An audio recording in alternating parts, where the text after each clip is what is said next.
course, November 19th will mark 1 year since that shooting in the Springs.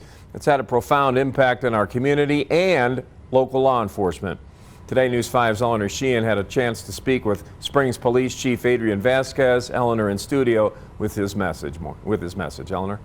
Chief Vasquez says this shooting caused lots of fear and hurt. As a 1 year remembrance of the Club Q shooting nears, he wants people to know the police stand with the LGBTQ plus community.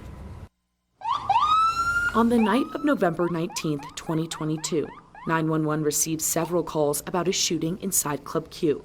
Our officers arrived very quickly, and the knowledge that they had at that point in time was from those phone calls was that there were several people that had been shot and that it was an active shooter situation. Colorado Springs Police Chief Adrian Vasquez says he's proud of how his department handled the situation. From the moment they started that movement to the moment they actually had the suspect in custody, of course with the help of two citizens, was really quick. It was about a minute. He says officers then began providing first aid. They also carry trauma kits, our officers do. So they were inside the building providing trauma care, medical care to the victims in this situation. Every police officer began carrying a small trauma kit with them after the 2015 mass shooting at the Colorado Springs Planned Parenthood. What are they carrying on them? The medical trauma kits have come out of that, so the Police Foundation has provided all of our officers with a smaller trauma kit. The chief says after mass shootings happen, law enforcement spend many hours analyzing their response. We think about policy changes. We think about what equipment we now need.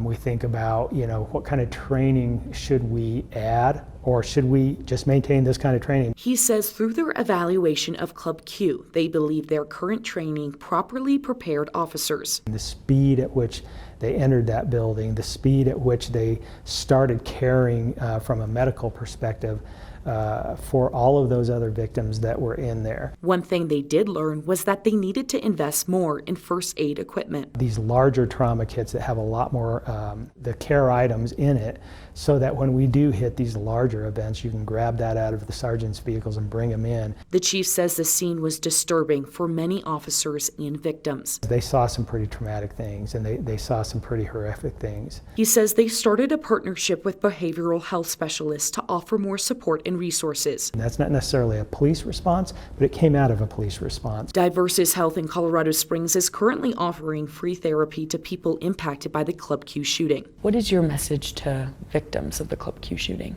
I hope they saw that we, the police department, we really are standing beside them.